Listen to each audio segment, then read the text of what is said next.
Memory, for some, is a warm garden. But for others, it is an armory, where every pain is sharpened into a blade, patiently awaiting the day of its use. Inside the main boardroom of Vance Industries, the air was cold, sterile, and thick with the scent of old money and fresh grief. Sunlight struggled to pierce the floor-to-ceiling windows that overlooked a gray, unforgiving cityscape, the view a testament to the empire Richard Vance had built. His funeral had been a grand affair, a public spectacle of sorrow, but here, in the heart of his power, the true mourning was for the inheritance he left behind. At the head of the polished mahogany table sat Isabella Vance, his widow, her black veil doing little to hide the triumphant glint in her eyes. Beside her, her children, Ethan and Chloe, wore their boredom like expensive jewelry. Ethan, the heir apparent, tapped his pen impatiently, his mind already on consolidating his new power. Chloe, meanwhile, was subtly checking her reflection in the darkened screen of her phone, already composing a social media post about her profound loss. They were a portrait of manufactured sorrow, vultures waiting for the feast to be blessed. The family lawyer, a man named Mr. Davies, cleared his throat, the sound unnervously loud in the tense silence. He was about to begin, to read the words that would officially transfer a dynasty into their waiting hands. But just as the first legal phrases began to form on his lips, the grand double doors of the boardroom swung open with a soft, deliberate push. A woman stood silhouetted against the hallway light. She was dressed in a tailored suit, the color of charcoal, her posture radiating a confidence that felt alien in this room of inherited arrogance. She walked forward, her heels clicking a steady, unhurried rhythm on the marble floor, a sound that seemed to count down to something terrible. As she stepped into the light, a collective intake of breath sucked the remaining air from the room. It was her face. A face they had tried to erase, a memory they had buried under 2 decades of willful ignorance. The eyes were her mother's, but the cold, unyielding set of her jaw was entirely new, forged in fires they could not imagine. Isabella's perfectly composed face crumbled, her blood running cold as if she had seen a ghost. Ethan's arrogance faltered, replaced by a flicker of raw disbelief, while Chloe simply stared, her mouth slightly agape. The woman stopped at the foot of the table, her presence a silent accusation that screamed louder than any shout. She was Alara Vance, the forgotten daughter, the ghost returned from exile, and in her chillingly calm gaze, it was clear she had not come for a reunion. She had come to collect a debt, one that would be paid in secrets and lies, and she would not leave until the entire empire burned. To understand the woman of iron who stood in that boardroom, you must first understand the child of porcelain that she once was, and the precise moment she was shattered. Alara's early life was a sun-drenched garden, tended by the loving hands of her mother, Eleanor Vance. Eleanor was not just the wife of a tycoon, she was the heart of the family, a woman whose laughter could fill their sprawling mansion and whose presence made it a home. She smelled of jasmine and old books, and she taught Alara that a person's worth was measured not by their assets, but by their integrity. Richard Vance, in those years, was a different man. He adored his wife, and that adoration spilled over onto their daughter. He would lift Alara onto his shoulders, letting her pretend she was the queen of the world, his voice booming with a genuine warmth that would one day become an incomprehensible echo. For a brief, golden period, Alara knew nothing but love and security. Her world was a fortress of affection, and her mother was its beautiful, unbreachable gate. But fortresses can fall. The end came on a Tuesday, an ordinary day stained forever by tragedy. Eleanor had been driving to a charity luncheon. Alara had been home with her nanny, building a castle of blocks and waiting for her mother to return, but she never did. The news came not in a single blow, but in a series of confusing, terrifying whispers that grew into a storm. There were phone calls, hushed voices, the sudden arrival of somber-faced adults. Alara only understood the truth when she saw her father, a man she considered a giant, collapse into a chair, his face a mask of utter devastation. The fortress had been breached, the gate was gone, and the garden of her childhood was instantly plunged into a permanent, chilling winter. Grief is a strange, disorienting landscape, and in his grief, Richard Vance became lost. It was into this void that Isabella drifted, first as a comforting presence, then as a permanent fixture. She had been Eleanor's personal assistant, a woman of quiet efficiency and unnerving ambition that Eleanor had once mentioned with a flicker of unease. Now, she presented herself as the only person who could manage Richard's affairs, and soon, his life. Isabella's sympathy was a performance, flawless in its execution, but utterly devoid of warmth. Her touch was cold, her eyes assessing. She would hold Alara's hand and murmur condolences, but the little girl could feel the calculation behind the gentle pressure. Isabella's 2 children, Ethan and Chloe, were brought into the house like a flanking army. They saw Alara not as a grieving stepsister, but as an incumbent to be deposed. They were older, crueler, and they understood the shifting dynamics of power far better than Alara did. They would whisper that the accident was Alara's fault, a monstrous lie born from a simple fact. Eleanor had been on her way to pick up a special gift for Alara's upcoming birthday. Isabella never corrected them.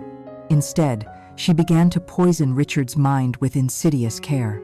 She would find him late at night, nursing a drink in his study, and speak in a voice laced with false concern.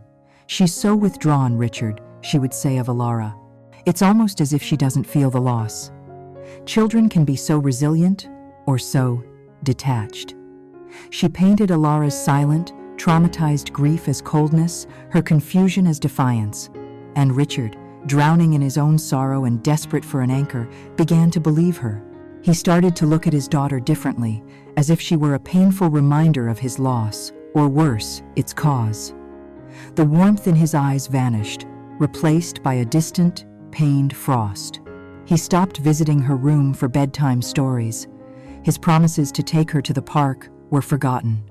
He would flinch when she tried to hug him. For Alara, this was a second, more profound death. Her mother was gone, and now her father was disappearing before her very eyes, replaced by a hollow stranger who looked at her with an unsettling mixture of resentment and guilt. The final act of her childhood came swiftly and without ceremony. She was 10 years old. Isabella called her into the study, the same room where she used to sit on her father's lap.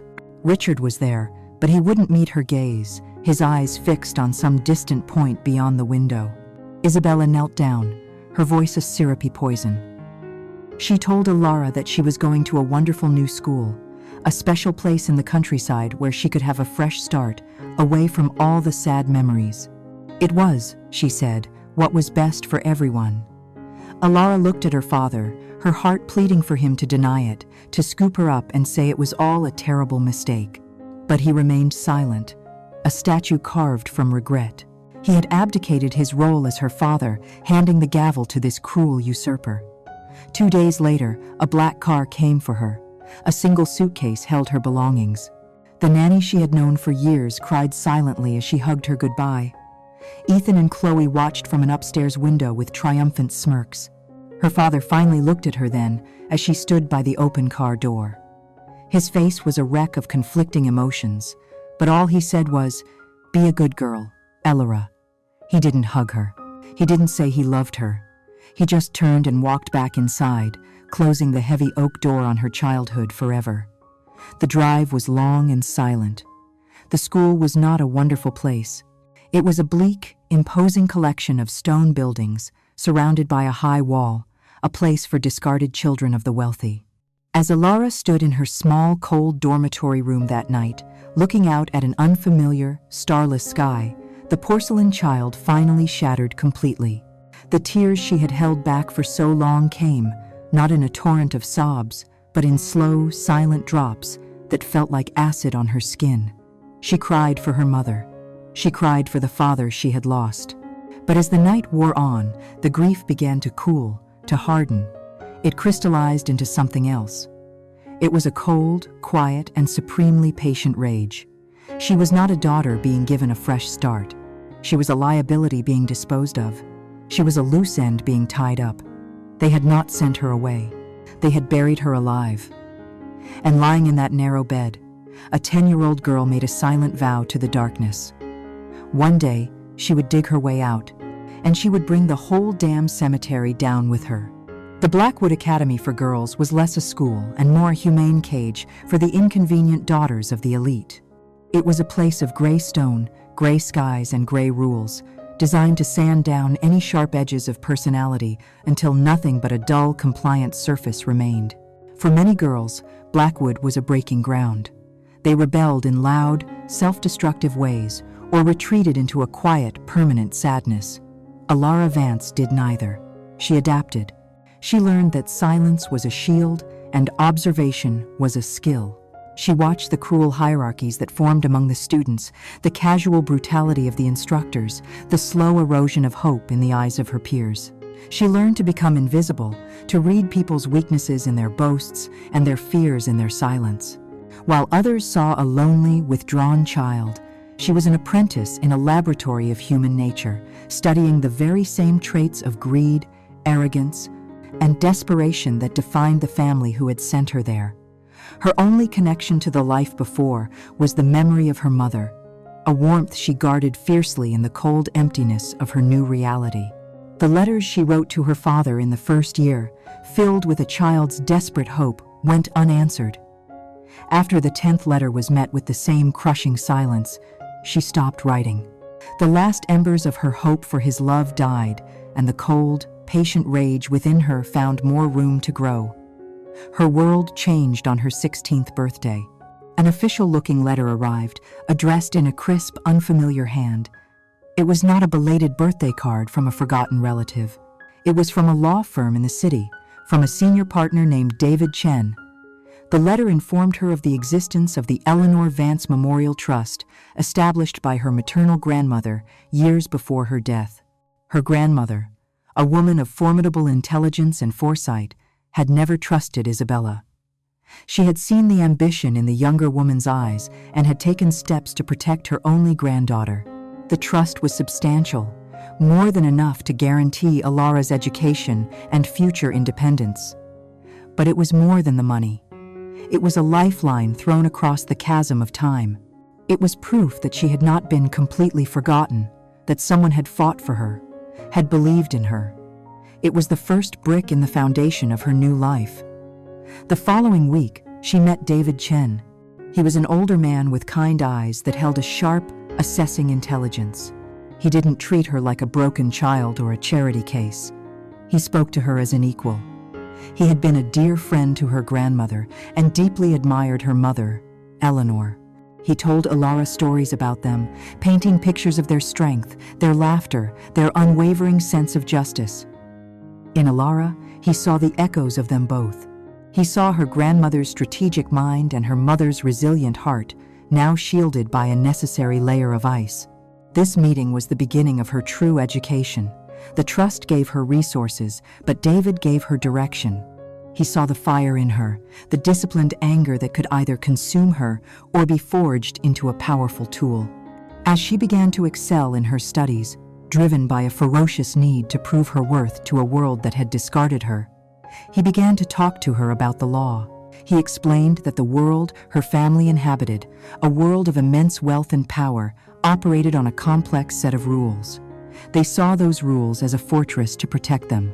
But, he explained, every fortress has a key, and the law, for those who knew how to wield it, could be that key.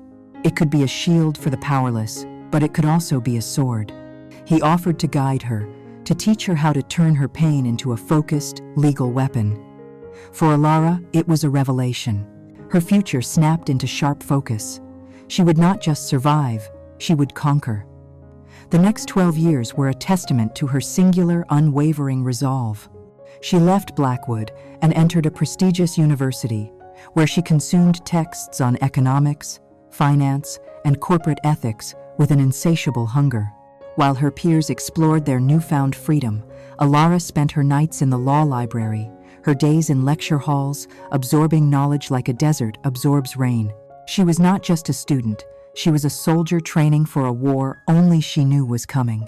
David remained her constant guide. He was her mentor, her strategist, and the only father figure she had ever truly known. He funded her education through the trust and began to feed her a steady stream of information. Annual reports from Vance Industries, newspaper clippings, detailing Ethan's corporate blunders and Chloe's socialite escapades, insider whispers about board member rivalries. Together, they built a dossier, a secret and meticulously detailed map of her family's empire, marking every vulnerability, every hidden debt, every dirty secret they could uncover. She graduated from law school at the top of her class and was recruited by a cutthroat corporate law firm.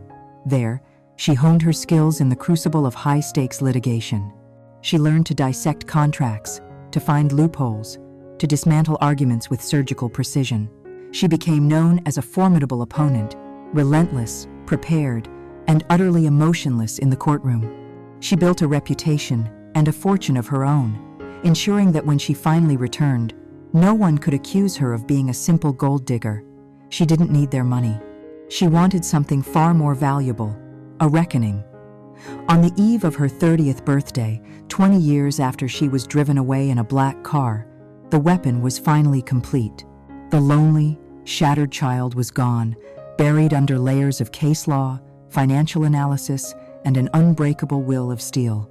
In her place stood Ilara Vance, Esquire, an architect of justice, returning not as a forgotten daughter seeking acceptance, but as a creditor, arriving to foreclose on a debt of pain that was 2 decades past due. The silence that followed Ilara's arrival was a heavy, suffocating thing. It was a silence filled with the frantic whirring of minds, trying to recalibrate a future they had thought was written in stone. Mr. Davies, the family's long-serving lawyer, looked pale, his professional composure rattled. He glanced nervously at Isabella, who, after a moment of frozen shock, gathered herself with the imperious skill of a seasoned matriarch. She gave Davies a look of pure steel, a silent command to ignore the apparition and proceed. This ghost, she decided, had no power here. Davies cleared his throat, his hands trembling slightly as he straightened the pages of Richard Vance's last will and testament. As per the final wishes of the deceased, he began, his voice strained. "We will now proceed." He began to read, the dry legal jargon filling the room. The words were a brutal confirmation of Ilara's erasure. The mansion, the art collection, the controlling shares of Vance Industries, everything was methodically bequeathed. "To my beloved wife, Isabella Vance, I leave the entirety of my personal estate and a 40% share of the company." A satisfied smirk touched Isabella's lips. "To my son and successor, Ethan Vance, I entrust my role as chairman and a 30% share." Ethan sat up straighter, the title settling on him like a crown. "And to my daughter, Chloe Vance, a 20% share and the associated trusts." The remaining 10% was allocated to various corporate officers and charities, a final gesture of public magnanimity. The document was a fortress of legal language, designed to be impenetrable, and in its lengthy, detailed text, the name Ilara Vance did not appear once. It was the ultimate, posthumous act of abandonment. When Davies finished, a palpable sense of relief settled over the Vance family. It was done. The ghost was exorcised. Isabella turned her gaze upon Ilara, a look of pity so venomous it was almost a physical blow. "Well," she said, her voice dripping with condescension, "now that this unpleasantness is concluded, I believe you've seen what you came for. The door is that way." Just as Ilara's own lawyer, David Chen, had anticipated, they had mistaken her silence for weakness. He rose smoothly from his seat near the wall, a picture of calm authority. He was older than Davies, with a quiet dignity that made the other lawyer seem flustered and small. "Not just yet, Mrs. Vance," David said, his voice respectful but firm. He walked to the table and placed a thick, leather-bound portfolio upon its polished surface. The sound was a soft, definitive thud that drew every eye in the room. "There is another matter to discuss. A pre-existing legal instrument that has a significant bearing on the governance of this company." Ethan scoffed. "What is this? Some kind of joke?" David Chen opened the portfolio, his movements unhurried. "No joke, Mr. Vance. I am the executor of the Eleanor Vance Memorial Trust, established 25 years ago by Mrs. Elizabeth Fairchild, Eleanor Vance's mother." A flicker of confusion crossed Isabella's face. She vaguely remembered Richard's former mother-in-law, a sharp, discerning woman who had openly disliked her from the start. "The trust," David continued, was endowed with a significant portion of the Fairchild family assets. Assets, I might add, that were instrumental as seed capital for Richard Vance's first major business venture. Over the last 2 decades, through prudent investment, the trust has grown into a formidable financial entity. He slid a summary of the trust's current valuation across the table. The number on the bottom line was staggering, large enough to make even Chloe put down her phone and stare. Greed and disbelief warred on Ethan's face, but Isabella's eyes narrowed. She knew this wasn't about the money. David let the figure sink in before delivering the killing blow. However, he said, turning to a specific tabbed page, the financial assets are secondary to our purpose here today. Mrs. Fairchild was a woman of exceptional foresight. She insisted on a particular clause, an ironclad provision woven into the very fabric of the trust. He cleared his throat and read aloud. In recognition of the foundational role of Fairchild Capital in the establishment of Vance Industries, the primary beneficiary of this trust shall be granted, in perpetuity, irrevocable stakeholder rights within the Vance Industries Corporation and all its subsidiaries. He paused, letting the words hang in the air. These rights, which are non-transferable and cannot be nullified by any subsequent corporate charter, include the power to demand complete financial transparency and to initiate a full, independent, third-party audit of any and all corporate operations at the beneficiary's discretion. The room erupted. "This is insane," Ethan exploded, slamming his hand on the table. "You can't be serious. We are the owners of this company." "Some ancient document from a dead old woman means nothing." Isabella laughed, a sharp, ugly sound. "Oh, I see it now," she said, turning her full fury on Alara. "This is your angle. A pathetic little scheme cooked up from beyond the grave. You were always a strange, grasping child. You come back after 20 years, not with a word of condolence for your father, but with lawyers and fake documents to try and steal what you were never entitled to. You are a disgrace to his memory." Alara had remained perfectly still throughout the entire exchange, a silent observer at her own execution and resurrection. Now, she finally spoke. Her voice was not loud, but it was so clear and cold that it cut through Ethan's blustering and Isabella's tirade, silencing them both. "They are not fake documents, Isabella," she said, using her stepmother's first name for the first time. The lack of any title was a deliberate stripping of power. She then turned her gaze to Ethan, and for the first time, he saw the abyss of her resolve. "And I am not here to steal," she continued, her voice a flat, level blade. "I am here to exercise my rights." "Mr. Davies," she said, addressing the family lawyer directly, "please inform the board that as of this moment, I am formally invoking my right to a complete operational and financial audit. We will begin with the subsidiary known as Vance Global Imports." A deathly pallor spread across Ethan's face. Vance Global Imports was his personal fiefdom, the opaque corner of the empire where he hid his mistakes and skimmed his profits. It was the last place he would ever want an independent auditor to look. Isabella stared at Alara, truly seeing her for the first time. This was not the broken little girl she had so easily discarded. This was a stranger, a woman who had spent 2 decades sharpening her pain into a weapon, and she had just fired the first shot, not at their hearts, but at the very foundation of their gilded world. The war had begun. The week following the reading of the will was a study in controlled chaos. On the surface, Ethan Vance projected an image of absolute command.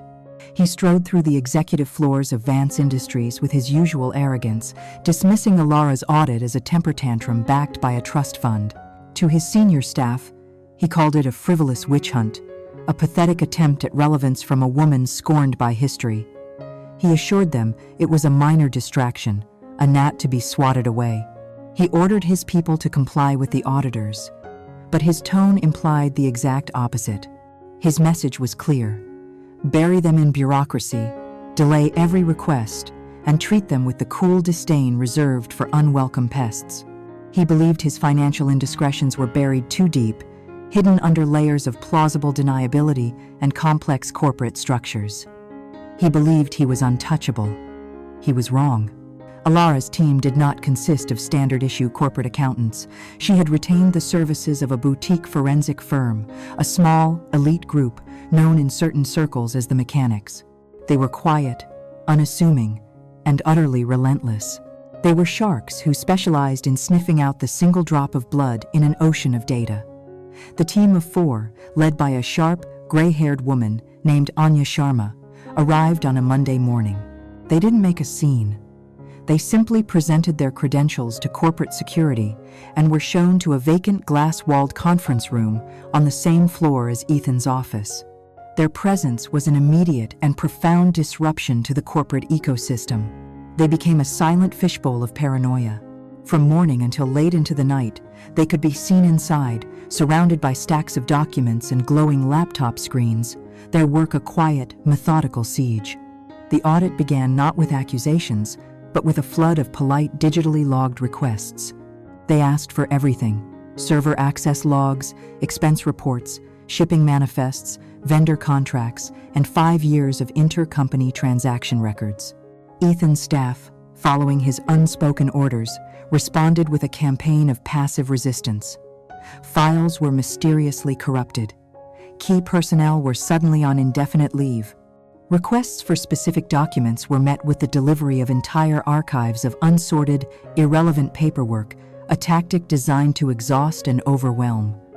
But the Mechanics were not overwhelmed. They thrived in chaos. They brought in their own data recovery specialists for the corrupted files and calmly logged every delayed or denied request, creating a meticulous record of obstruction. They worked through the mountains of paper with a terrifying efficiency, their silence and persistence more unnerving than any open hostility. Within the offices of Vance Global Imports, the atmosphere began to sour. The loyalty Ethan had always taken for granted, loyalty bought with bonuses and promotions, began to curdle into fear. The men and women who had rubber-stamped his suspicious invoices and looked the other way at his creative accounting now worried about their own complicity. Conversations in the hallways became hushed. Late-night emails were mysteriously deleted. An IT technician noticed a spike in the use of hard drive wiping software on executive computers. Ethan's confidence, so absolute in public, began to show hairline cracks in private. He became short-tempered, snapping at his assistants, and spending more time behind the closed door of his office. He was a man who thought he had committed the perfect crime, now forced to watch as a team of experts slowly and silently deconstructed it, piece by piece, right outside his door. 2 weeks into the audit, Anya Sharma called Alara. It was nearly midnight. "We have a thread," Anya said, her voice calm and devoid of excitement. She didn't need it. The data spoke for itself. On her screen was a spreadsheet tracking monthly payments to a vendor named Oceanic Logistics Solutions. For 3 years, Vance Global Imports had been paying this company a recurring fee for expedited customs facilitation. The amounts were cleverly calculated just small enough to fly under the radar of a standard internal review, but the pattern was perfect. Too perfect. Anya's team had already dug deeper. Oceanic Logistics Solutions was a ghost. It existed only as a mailing address in the Cayman Islands, a shell within a shell. There was no office, no staff, no evidence it had ever facilitated a single shipment. It was a phantom created for the sole purpose of receiving money. It was Ethan's private slush fund. A lesser strategist would have taken this evidence and thrown it in Ethan's face, a dramatic gotcha moment. But Alara's plan was more subtle, more insidious. Her goal wasn't just to expose Ethan, it was to isolate him, to turn the very structures that protected him against him. She instructed David Chen to draft a letter.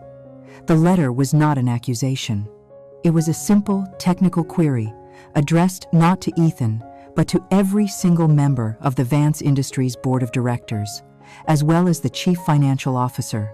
It was a masterpiece of corporate legalese, polite and professionally detached. It read, in part, "In the course of a routine stakeholder review, we have noted a series of regular payments to an offshore entity, Oceanic Logistics Solutions. For the purposes of ensuring compliance with the Sarbanes-Oxley Act and our commitment to transparent corporate governance, Could the board provide clarification on this vendor's specific services and the business justification for its offshore domicile? The email landed in the inboxes of the board members the next morning. It was a quiet little bomb. Ethan was caught completely off guard, his fury matched only by his rising panic. He had been prepared to fight Alara, the outcast. He was not prepared to answer to his own board. In an emergency meeting, he tried to bluster his way through, calling it a clerical matter being blown out of proportion by his vindictive half-sister. But the board members were not family. They were powerful, wealthy individuals whose primary concerns were shareholder value and their own legal liability. They saw the letter for what it was, a warning shot. They looked at Ethan, at his flushed face and defensive posture, and for the first time, they didn't see the charismatic heir to a dynasty. They saw a risk. The questions started, polite at first, but persistent. Why an offshore company? Who authorized these payments? Can we see the service agreement? The foundation of Ethan's power, built on a lifetime of entitlement and assumed loyalty, had just sustained its first significant crack. Alara had not shouted or accused. She had simply asked a question, and in the ensuing silence, the entire empire had begun to tremble. While the foundations of Vance Industries were being systematically tested, Alara turned her attention from the cold logic of finance to the volatile chemistry of family dynamics. She knew that an empire like the one her family had built was a fortress with two walls, one of corporate power and one of personal loyalty. She had just placed a siege engine at the first. Now it was time to dynamite the second. Her target was the fortress's weakest point, her half-sister, Chloe Vance. Chloe lived in a different world from her brother. Her concerns were not stock prices or board meetings, but the guest list for the upcoming Met Gala, the availability of a rare Birkin bag, and the unflattering angle a tabloid photographer had caught of her the previous week. She was a creature of surface and spectacle, profoundly self-absorbed and insulated from consequence by a lifetime of privilege. She viewed Alara's return not as a credible threat, but as a sordid piece of family gossip, a story she might one day dine out on. This carelessness, Alara knew, was a vulnerability waiting to be exploited. A quiet call to David Chen was all it took. Within hours, a discreet private investigator, a man known only for his results and his invisibility, was on the case.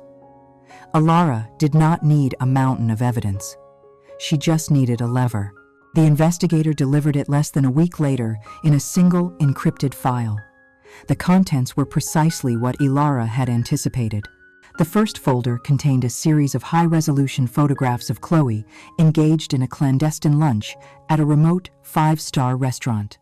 Her companion was a handsome, silver-haired man named Julian Croft. Alara's lips curved into a bloodless smile. Julian Croft was not just any lover. He was the senior vice president of Sterling, Finch, Vance Industries' most aggressive corporate rival. It was a betrayal born of breathtaking stupidity. The second folder was even better. It contained financial records from the Vance Foundation for the Arts, a charity Chloe nominally managed. The records showed a clear and consistent pattern of embezzlement. Large sums were being withdrawn for event planning services and artist grants, then funneled through a series of accounts before ending up as payments to high-end boutiques, luxury car dealerships, and exclusive jewelers. Chloe wasn't just cheating on her family. She was stealing from its public face of philanthropy to fund her affair. Alara's strategy was never to release this information to the public. A scandal would be loud and messy, and she preferred the quiet, internal bleed. Her objective was not to destroy Chloe, but to use Chloe to distract and wound Isabella. She knew her stepmother's obsession with image and control was her Achilles heel. This information, delivered correctly, would be a poison injected directly into the heart of the family. The delivery was orchestrated with the precision of a military operation. A selection of the most damning photographs was printed on high-quality paper. The bank statements were copied, with the most egregious transactions circled in a subtle red ink. These were placed in a simple, elegant black box, tied with a plain silk ribbon. There was no note. The poison needed no introduction. The box was delivered by a private courier to the Vance mansion on a Wednesday afternoon, a time the investigator had confirmed Isabella would be home alone, planning a charity ball. Isabella received the package with mild curiosity, assuming it was a gift from a designer or a hopeful socialite. She opened it in her private sitting room, a space of serene, calculated elegance. Her composure held as she looked at the first photograph, a slight frown of confusion on her face. By the third photograph, a candid shot of Chloe and Julian Croft sharing an intimate laugh, the frown had hardened into a mask of ice. Then she saw the bank statements. The blood drained from her face. This was not the anger of a mother discovering her daughter's affair. It was the cold, silent fury of a monarch discovering treason. Every line item was a personal insult. The money stolen from the foundation was a direct threat to the family's carefully curated reputation. The affair with a business rival was an act of reckless self-sabotage that put their entire corporation at risk. Isabella had spent her life building a dynasty of perception, a flawless public image that shielded the family's ruthless ambition. Chloe, in her idiocy, had not just been unfaithful and dishonest, she had armed their enemies. She had armed the ghost who was already at their gates. When Chloe arrived home an hour later, she was humming, her arms filled with shopping bags from a successful afternoon of retail therapy. She walked into the sitting room to find her mother standing by the fireplace, the photographs and bank statements laid out on the mantelpiece, like evidence at a murder trial. The air was glacial. "Explain this," Isabella said. Her voice was terrifyingly quiet. Chloe's smile froze and then melted into a puddle of panic. She stammered, she denied, she tried to lie.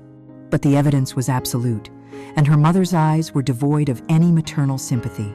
Isabella's rage, when it finally broke, was not loud or hysterical. It was a low, vicious torrent of words, each one crafted to dismantle her daughter. She didn't yell about morality. She eviscerated Chloe for her stupidity, her carelessness, her disloyalty. "Did you think I raised a fool?" Isabella hissed, her voice trembling with contempt. "To risk everything, our name, our company, for this tawdry little dalliance? You are not just a disappointment, Chloe. You are a liability." Stripped of the maternal approval that had been the bedrock of her world, Chloe finally cracked. Her fear turned to resentment. "Everything is always about the family, the company, the image," she shrieked, tears of self-pity streaming down her face. "You don't care about me. You only care about how I reflect on you." The argument that followed was brutal and ugly, stripping away the last veneers of their mother-daughter relationship. All the hidden resentments and unspoken truths came pouring out. By the time it was over, something between them was irrevocably broken. Isabella, her face a mask of cold fury, confiscated Chloe's cards and car keys and confined her to the mansion. Her daughter was now a prisoner, the potential source of a scandal that had to be contained at all costs. From her minimalist office across town, Alara reviewed the brief report from her investigator detailing the fallout. She felt no triumph, only a quiet, grim satisfaction.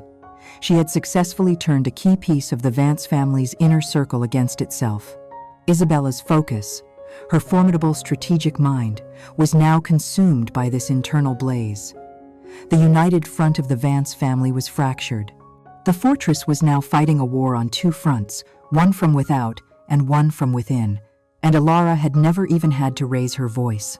With the Vance family now fighting shadows on two fronts, Alara's strategy pivoted from external pressure to internal excavation. Her legal rights as a stakeholder granted her more than just access to financial records. They gave her the key to the family's entire recorded history. She filed a formal request, through David Chen, for access to the Vance family archives, a climate-controlled storage facility on the outskirts of the city where the dynasty's paper trail was meticulously preserved and, more importantly, buried. Isabella fought the request, her lawyers arguing it was an overreach, an invasion of privacy. But the clause in the Fairchild Trust was unyielding. Alara was not just a stakeholder, she was blood, a direct descendant of the family's foundational matriarch. The law was on her side. Reluctantly, the access was granted. The archive was not a dusty attic. It was a cold, sterile, and silent place, more like a morgue for memories than a library. Endless rows of white, acid-free boxes stood on towering metal shelves under the flat, humming glow of fluorescent lights. Each box was labeled with a barcode and a neat, printed description. Richard Vance, Corporate Correspondence, 1990 to 1995. Vance Family, Social Engagements, 1,980 seconds. It was the carefully curated, sanitized history of a powerful family. Ilara, however, wasn't interested in the official story. She had come for the footnotes, the drafts, the memories that had been deemed unfit for the final narrative. She requested the manifests and began her search, looking for anything catalogued under her mother's name, Eleanor Fairchild Vance. She spent 2 days in the chilling silence of that facility, methodically working her way through the past. She saw her mother's life laid out in labeled boxes, university diplomas, photographs from her honeymoon, architectural plans for the garden she had designed at the family estate. It was an intimate and painful archaeology, but she was looking for something specific, a whisper, a hint, a crack in the official story. She found it on the 3rd day, in a section of the archive dedicated to decommissioned household storage. Tucked behind a row of boxes containing old silverware and discarded china was a simple cardboard box, unlike the uniform archive containers. A faded, handwritten label, not printed, simply said, E.V. Miscaras, Winter. It had clearly been overlooked, deemed too unimportant to be properly catalogued. Ilara's pulse quickened. Inside, beneath a collection of cashmere sweaters that still faintly smelled of her mother's jasmine perfume, she found it.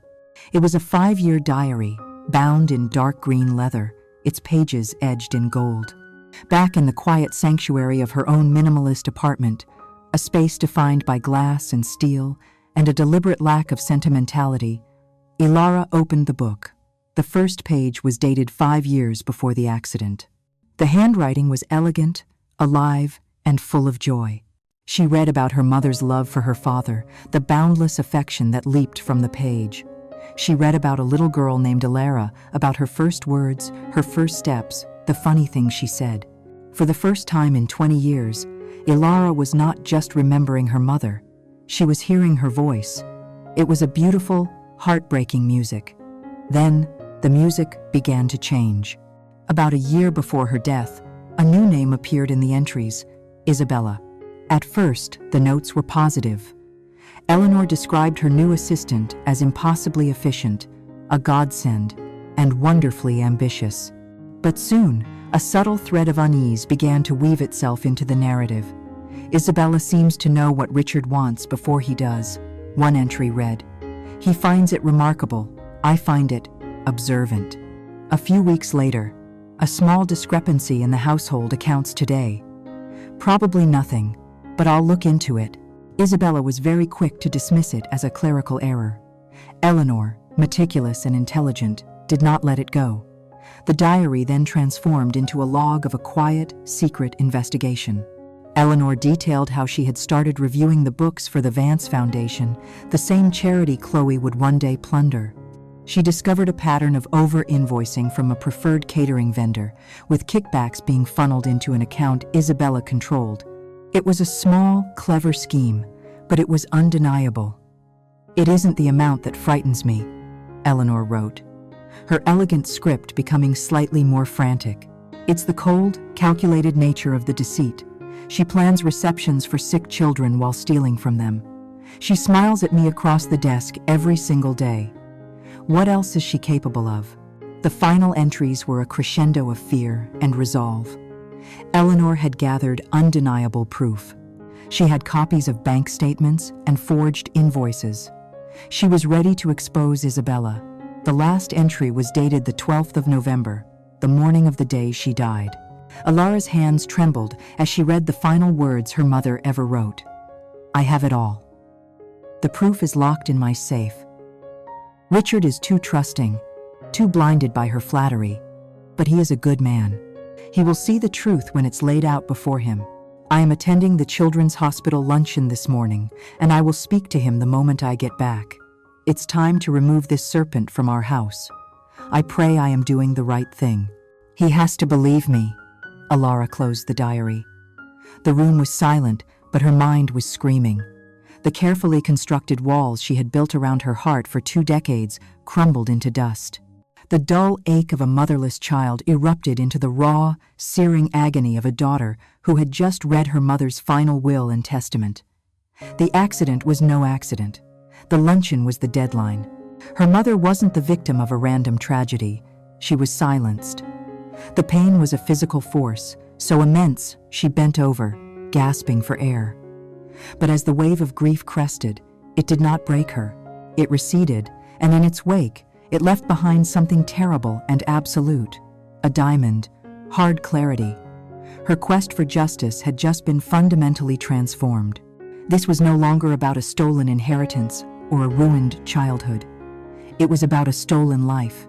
Her father was not just a weak man manipulated by a cunning woman. He was the unwitting fool who had let a murderer into his home. And Isabella was not just a cruel stepmother. She was a predator who had killed to protect her ambition. The methodical, legal dismantling of Vance Industries was no longer the end goal. It was merely a prelude. The whispers from the grave had given her a new, sacred mission. She would not rest until Isabella's crimes were brought out of the darkness and into the unforgiving light. The reckoning she had planned had been about justice. Now, it was about vengeance. The discovery of her mother's diary changed the very nature of Alara's war. The methodical, almost academic, pursuit of corporate justice was now fueled by the fires of a righteous fury. The patience she had cultivated for 20 years had been replaced by a cold, sharp urgency. While her team of accountants had been pulling at the loose thread of oceanic logistics solutions, she had given them a new, silent directive. Pull until the entire tapestry unravels, and unravel it did.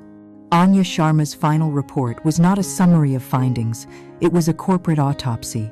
It was a thick, spiral-bound volume filled with flowcharts, bank records, and sworn affidavits that laid bare a breathtakingly arrogant fraud. Ethan's slush fund was merely the tip of the iceberg. For years, he had been concealing catastrophic losses from a series of reckless international ventures. To maintain his reputation as a financial genius and justify his obscene annual bonuses, he had created a shadow company, a network of shell corporations used to falsify inventory, inflate sales figures, and hide mountains of debt. Vance Global Imports was not the profitable engine of the company he claimed it to be. It was a house of cards, and the slightest breeze of scrutiny would bring it crashing down. The old Alara would have used this information as leverage, a tool for negotiation and control. The new Alara, the daughter of a murdered mother, saw it as a weapon to be deployed for maximum destruction. There would be no more subtle questions, no more warnings. It was time to remove the heir from the board. David Chen, acting on Alara's instructions, leveraged the full power of her stakeholder rights. Citing grave concerns over corporate governance and potential shareholder fraud, he formally petitioned the non-family members of the board for an emergency session. The initial inquiry about the offshore account had already made them nervous. This official, legally, backed demand for a meeting sent a shockwave of panic through their ranks. They agreed immediately. Ethan Vance walked into the main boardroom on a Thursday morning, believing he was there to put out a small fire. He had his speech prepared, a blend of confident reassurance and dismissive remarks about his half-sister's disruptive tactics. He expected a few pointed questions, which he would parry with well-rehearsed corporate jargon. He did not expect to see Alara seated at the table. She was not in the corner this time, but in a chair directly opposite his, flanked by David Chen and a stern-looking woman he didn't recognize. The other board members, men who usually greeted him with deferential smiles, looked at him with cold, anxious eyes. The room was an ambush. "What is the meaning of this?" Ethan began, his voice tight with anger. "This meeting is irregular." Marcus Thorne, the board's most senior member and a man who had known Richard Vance for 40 years, answered him. "The meeting is perfectly regular, Ethan. Please take a seat." Thorne's voice was flat, devoid of its usual warmth. He nodded toward the unfamiliar woman. "This is Anya Sharma, a forensic accountant retained by Miss Vance. She has a presentation for us." Anya rose, and the boardroom's large screen flickered to life. For the next 45 minutes, she delivered a clinical and brutal vivisection of Ethan's career. There was no emotion in her voice. She simply presented the facts, displaying falsified shipping manifests next to the real ones, tracing the flow of money from Vance Industries into the phantom accounts of Oceanic Logistics, showing how imaginary profits were used to trigger real bonus payments. She spoke of securities fraud, wire fraud, and racketeering not as accusations, but as simple, verifiable conclusions drawn from the data. She was not a lawyer arguing a case. She was a mathematician presenting a proof. Ethan's composure dissolved with each slide. His arrogant bluster melted away, replaced by a sweaty, panicked desperation. He interrupted, shouting that the data was fabricated, that his signature was forged, that this was a character assassination orchestrated by a vindictive, mentally unstable woman. "She's been planning this for years," he yelled, pointing a trembling finger at Alara. "She has poisoned you all against me." Alara met his gaze but did not speak. She didn't have to. Her silence was more powerful than his shrieking, a calm void that absorbed his rage and left him looking pathetic and unhinged. When Anya finished, the room was deadly quiet. The board members stared at Ethan, their expressions a mixture of disgust and pure, selfish fear. They were all implicated, their reputations and fortunes on the line for having failed in their oversight. Marcus Thorne stood up, his face grim. "The board has reviewed Miss Blank. Sharma's preliminary findings," he said, his voice leaving no room for argument. "Ethan, your position as chairman is untenable. You have exposed this company and every member of this board to catastrophic legal and financial risk." Thorne slid a folder across the table. "You have two options. Option 1. You resign from the chairmanship and all other roles within this corporation, effective immediately. You will turn over your entire shareholding to the company to begin to cover the damages you have caused. You will sign a comprehensive non-disclosure agreement. In return, the board will handle this matter internally, to the best of our ability, to avoid a public scandal." He paused, his eyes like chips of granite. "Option 2. You refuse. And this entire report, along with a recommendation for criminal prosecution, will be on the desk of the U.S. Attorney for the Southern District by noon today. You will face federal indictment. You will go to prison for a very, very long time. Choose." It was an execution. Ethan stared at the folder, his mouth opening and closing silently. His empire, his identity, his entire life's purpose, all of it had been reduced to a choice between disgrace and annihilation. He looked around the table, searching for an ally, a friendly face, but found only the cold, hard stares of men cutting their losses. He looked at Alara one last time, his eyes filled with a venomous hatred that was diluted by utter defeat. She simply held his gaze, her expression unreadable, a black mirror reflecting his own ruin. With a choked sob of rage and despair, Ethan snatched the pen and signed the documents, his signature a violent, angry scrawl. He threw the pen down, pushed his chair back, and stumbled out of the room, not even waiting for the security guards who quietly fell into step behind him. The king had been deposed. Alara Vance watched him go, feeling not a shred of triumph. This was not a victory. It was a demolition, a necessary, calculated clearing of the field. The heir was gone. The path to the queen was now clear. The expulsion of Ethan from Vance Industries was a mortal blow to Isabella's grand design. She had lost her heir, her shield, and her primary instrument of power within the company. For a lesser woman, it would have been a final, crushing defeat. But Isabella Vance was not a lesser woman. She was a predator, and when cornered, a predator does not surrender. It becomes more vicious, more desperate, and infinitely more dangerous. She knew she could no longer fight Alara on the legal and financial battlefield. Alara owned that ground now. She had proven herself a master of its rules and tactics.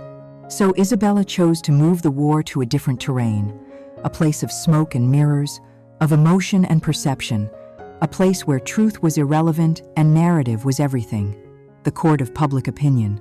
She summoned her personal crisis manager, a ruthless PR savant named Genevieve Croft, to the mansion. She fights with documents and data, Isabella told Genevieve, her voice a low, controlled tremor of fury. We will fight her with tears and tragedy. We are going to give the public a story they can understand. A story about a broken family, a grieving widow, and a poor, disturbed girl who has tragically lost her way. The strategy they devised was as brilliant as it was monstrous. It would not only neutralize Alara, but would retroactively sanctify Isabella's own cruel actions. The plan was to assassinate the character of a ghost, to poison the memory of Eleanor Vance herself. They spent the next 48 hours meticulously crafting the fiction.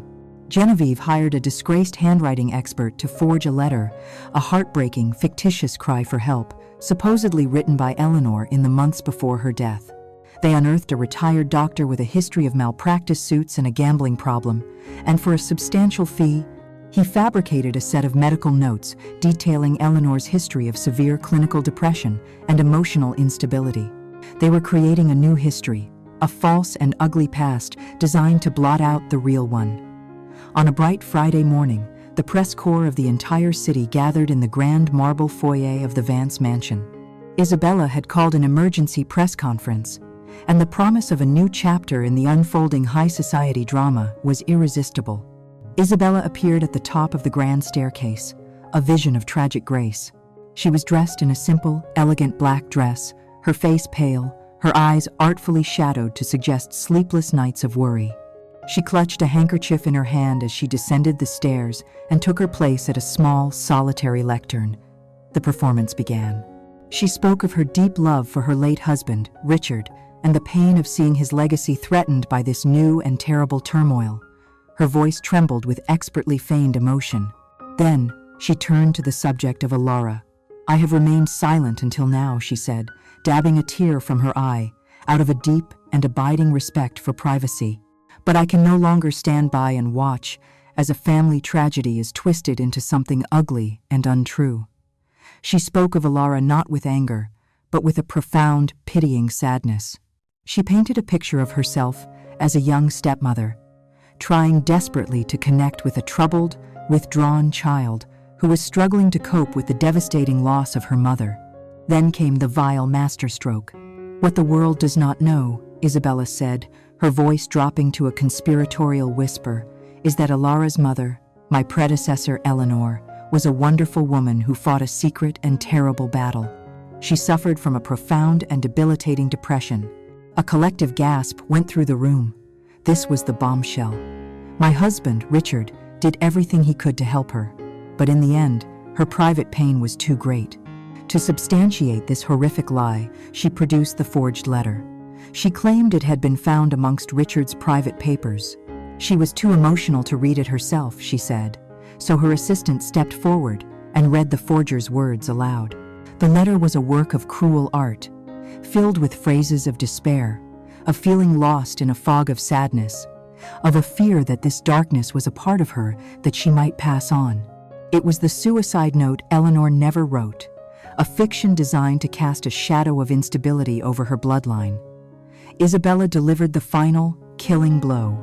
Richard made a difficult, heartbreaking choice, she said, tears now flowing freely. He sent Alara away not to abandon her, but to save her. To a special school, a quiet place, hoping to shield her from the shadows that had consumed her mother. Her return, this campaign of aggression, it is not born of malice. I believe it is a tragic echo of her mother's illness. An eruption of grief and confusion, Ethan's decision to step down from the company was a sacrifice, an attempt to bring peace to his tormented sister. She concluded by pleading with the press to respect their privacy, to pray for Alara's healing, and to remember her family not for this conflict, but for their philanthropy. Then she turned and walked slowly, gracefully, up the stairs, a portrait of a matriarch enduring unimaginable pain. The effect was instantaneous and overwhelming. The narrative was irresistible, a perfect melodrama of wealth, beauty, and secret sorrows. That evening, the news channels were ablaze with the story. Pop psychologists were brought on to discuss inherited trauma. Headlines across the country screamed, "The Vance tragedy, secret letters reveal mother's suicide fears, and troubled Iris's revenge or cry for help." Alara watched the press conference from her office, her face an unreadable mask of stone. David Chen stood beside her, his fists clenched, his face radiating a helpless rage. "She is desecrating Eleanor's memory," he whispered, his voice thick with disgust. Alara said nothing. She watched as the woman who had murdered her mother now murdered her memory, using a phantom illness to justify 2 decades of calculated cruelty. For the first time since her return, Alara was on the defensive, her meticulously constructed legal case sideswiped by a tsunami of slander and public sentiment. Isabella believed she had played her trump card, that she had successfully reframed herself as the victim. But what she had actually done was far more dangerous. She had stripped away the last vestiges of Alara's restraint. The fight was no longer about corporate control or even about justice for a stolen childhood. Isabella had made it about the truth of Eleanor Vance's soul. She thought she had won the public's sympathy. In reality, she had just signed her own death warrant, enraging her executioner beyond any hope of mercy. In the week that followed Isabella's press conference, Alara Vance went silent. To the world, and to the triumphant Vance family, it looked like a retreat. The media narrative, so skillfully shaped by Isabella, took root and solidified. Alara was the villain, the unstable heiress on a vindictive rampage, while Isabella was the tragic, long-suffering matriarch, bravely holding her family together. Isabella savored her victory, attending charity functions where she was met with whispers of sympathy and admiration. She had won the war of perception. She believed the real war was over. She had fatally misjudged her opponent. Alara had not retreated. She had been gathering her thunder for one final, decisive strike. While Isabella was courting the cameras, Alara was preparing a court of her own. A formal, legally binding summons was sent out by David Chen's office. Citing the urgent need to resolve a crisis of leadership and public confidence that is causing material harm to the company, it called for a mandatory emergency meeting of the entire board and all remaining family principals. The venue was the main boardroom at Vance Industries headquarters. Attendance was not optional. Isabella, smelling a final surrender, was thrilled. She assumed Alara, broken by the public humiliation, was coming to the table to negotiate a settlement, a quiet exit. She walked into the boardroom with Chloe at her side, her expression one of magnanimous concern, ready to accept the apology she felt she was owed. But the room was not set for a negotiation. It was staged for a trial. Alara sat at the head of the long mahogany table, the seat her father and brother had once occupied. She was flanked by David Chen and Anya Sharma. The board members were arranged along the sides, their faces tense and grim. The atmosphere was frigid, formal, and utterly devoid of family warmth. "Thank you for coming," Alara began, her voice calm and authoritative, echoing in the tense silence. "This meeting has been called to establish a factual record in light of recent public statements that have damaged this company. We will not be dealing in speculation or emotion today. We will be dealing only in evidence." She nodded to Anya, who briefly recapped the forensic audit of Ethan's fraud, reminding everyone present that the family's public image was built upon a foundation of deceit. Then Alara turned her gaze, cold and direct, upon Isabella. "You called a press conference to make accusations about my mother's mental health, and by extension, my own," she stated. "You presented a narrative of tragedy. Let us now examine the truth of that tragedy." On the large screen at the end of the room, a high-resolution image of Eleanor Vance's diary appeared. "This is my mother's journal," Alara said. "It has been authenticated. In it, she does not speak of depression. She speaks of love for her family, and she speaks of you, Isabella."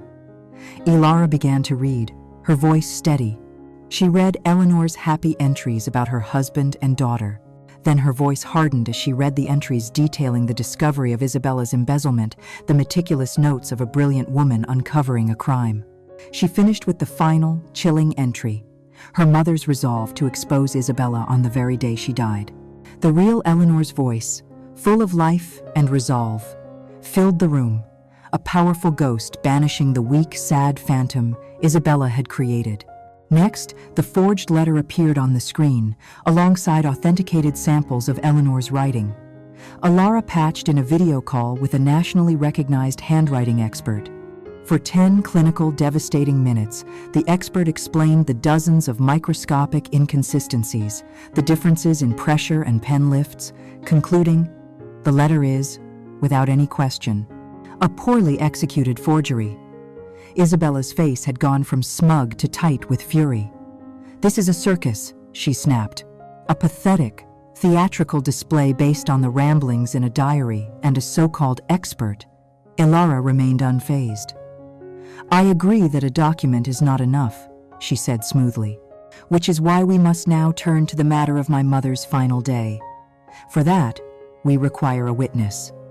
David Chen rose and walked to the boardroom doors, opening them. A stooped, elderly man was escorted in by a paralegal. He was trembling, his face etched with a guilt so profound it seemed to physically weigh him down. "This is Mr. Arthur Jenkins," Alara announced. For over 30 years, he was the lead mechanic at the garage that exclusively serviced the Vance family's vehicles. Isabella stared at the old man, her eyes wide with a dawning, animal terror. This was a ghost she had thought long buried. David Chen questioned Arthur, his voice gentle. Protected by an immunity agreement and encouraged by a lifetime of guilt, the old man told his story. He spoke of a day, 20 years ago, when a young, beautiful woman named Isabella had come to his garage after hours. She had a briefcase full of cash. She asked him to make a small adjustment to the brake lines on Mrs. Vance's sedan. Not to cut them, she had said, just to ensure they would become unreliable. To introduce an air bubble that would cause them to fail after being used a few times. He was young, in debt, and terrified of her quiet intensity. He took the money. He did the work. He had spent the next 2 decades praying that the fatal crash was just a horrible coincidence. Isabella was on her feet, her voice a screech. "He's a liar, a senile old man she has paid to tell this. This fantasy, there is no proof. Proof is so important, isn't it, Isabella?" Alara said, her voice dropping, becoming dangerously quiet. "You are right. A man's memory can be flawed. Which is why I am so grateful my mother was such a careful woman. After she discovered your theft, she became suspicious of everything you did. She took precautions." Alara gestured to a small audio player on the table. She had a voice-activated recording system installed in her private study. "It seems you and my father had a conversation in that room about 2 weeks after her funeral. You must have thought you were perfectly safe." She pressed play. A slight hiss filled the room, and then a voice. It was Isabella's, younger but unmistakably hers, laced with the same venomous sweetness. The recording was of Isabella blackmailing Richard, subtly reminding him of a past mistake, then hinting at her knowledge of the tampered brakes. Her voice a silken threat, cementing her power over the broken, grieving man. "A tragedy for everyone," the recorded voice cooed. "And it would be an even greater tragedy if the police were to start asking mechanics difficult questions. We must protect the family, Richard.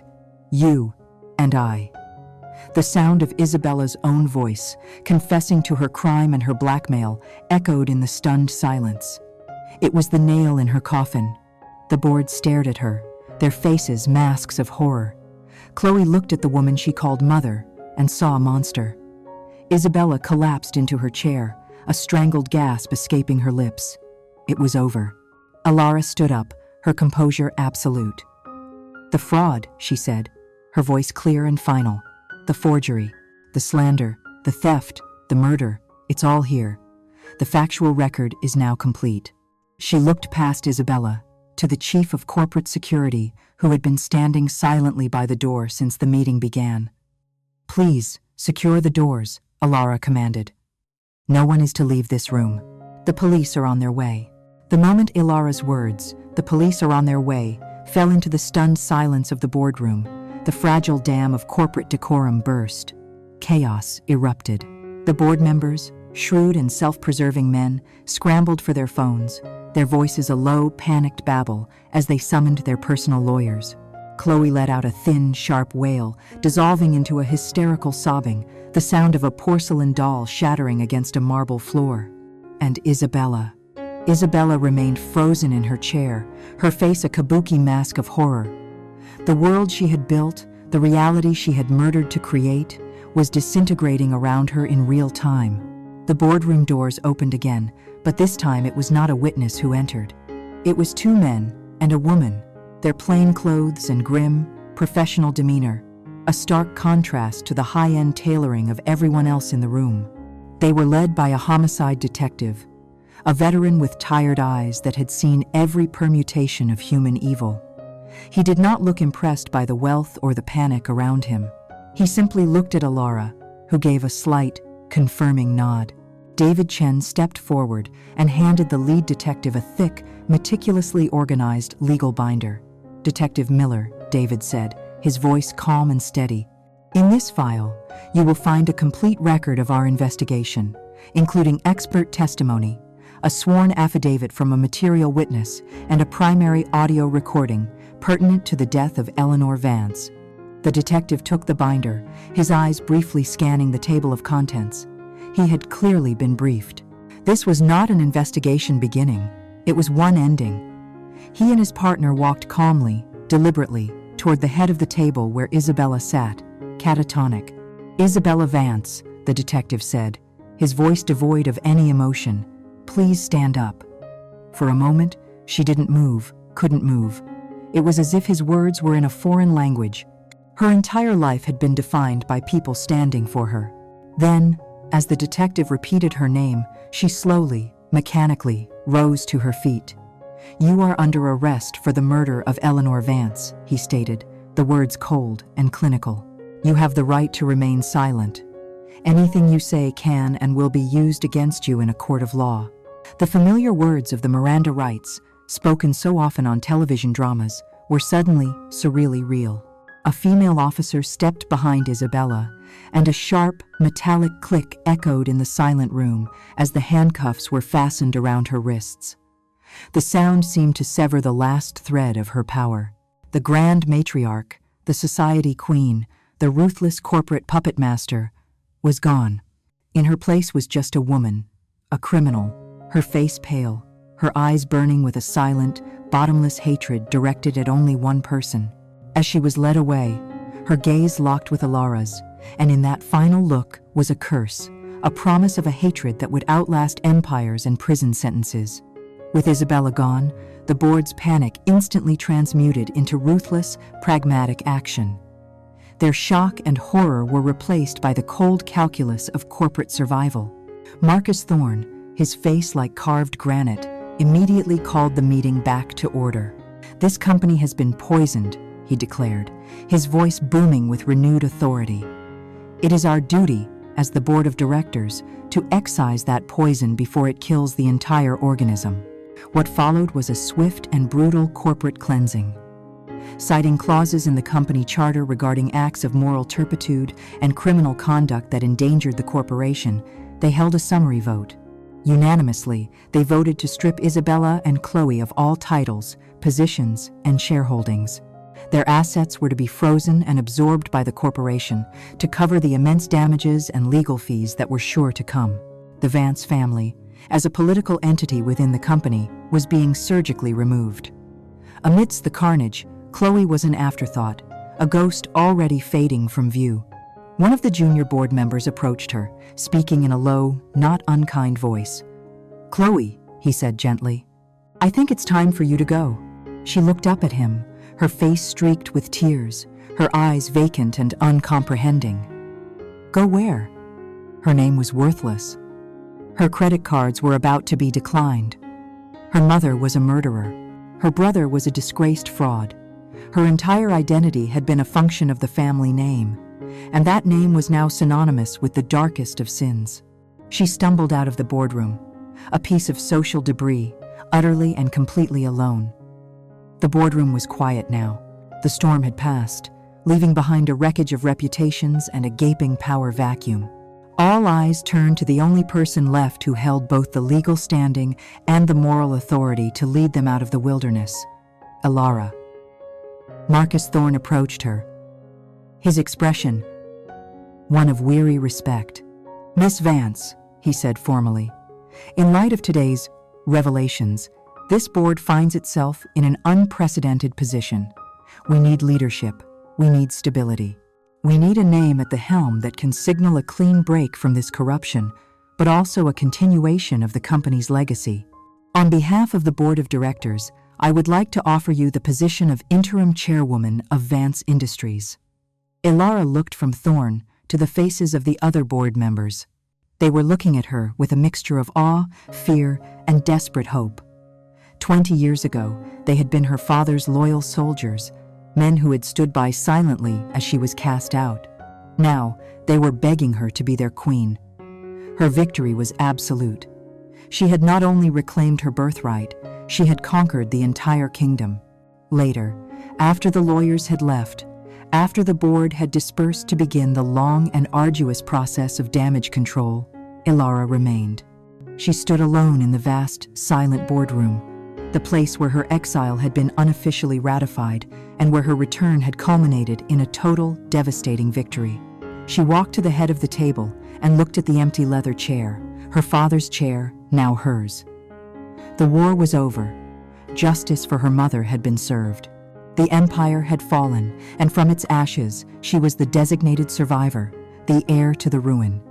But as she stood there, in the heart of her conquered territory, she felt no joy, no triumph, only the profound, soul-deep exhaustion of a soldier at the end of a long and bloody war, and the heavy, chilling silence of the ghosts who would forever haunt the battlefield.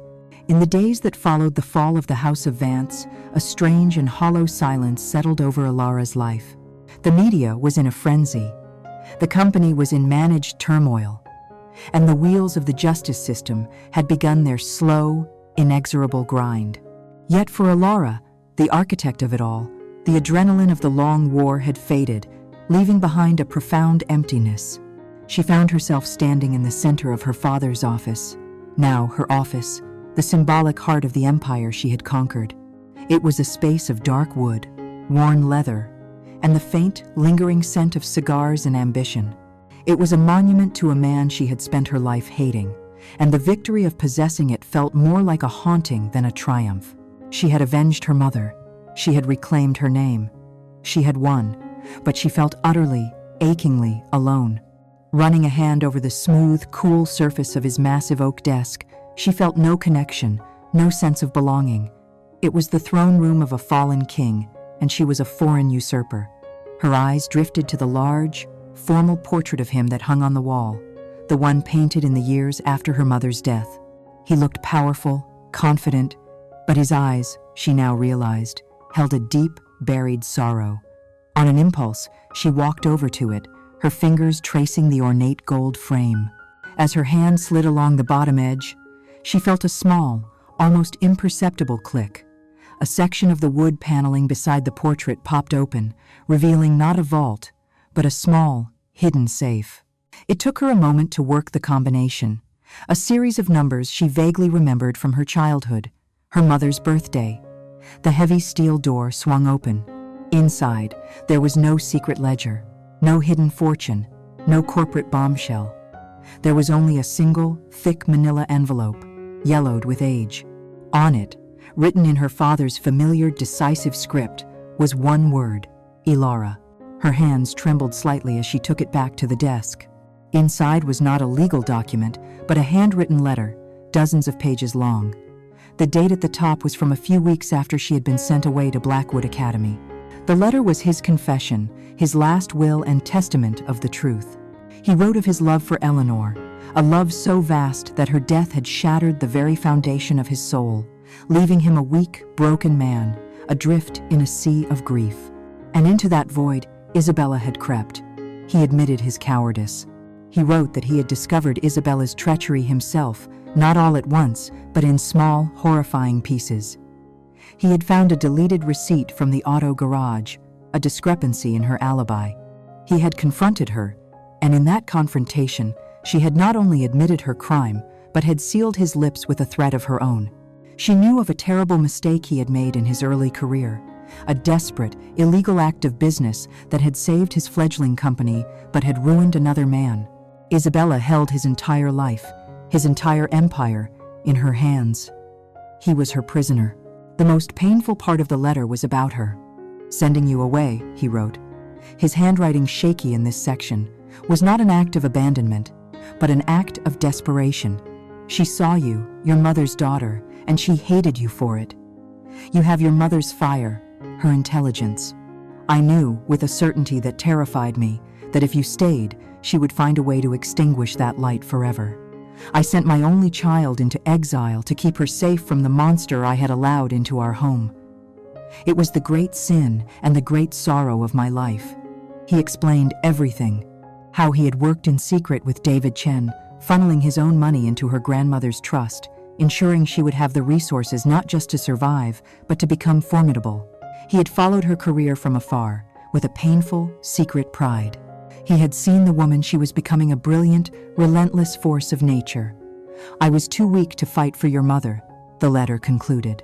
"My only hope, my only prayer, was that you would one day be strong enough to fight for her yourself. I did not raise a daughter. I armed a champion. Do not forgive me, Alara. I do not deserve it. Just understand that in my weakness, my cowardice, my silence, I never, for a single moment, stopped loving you."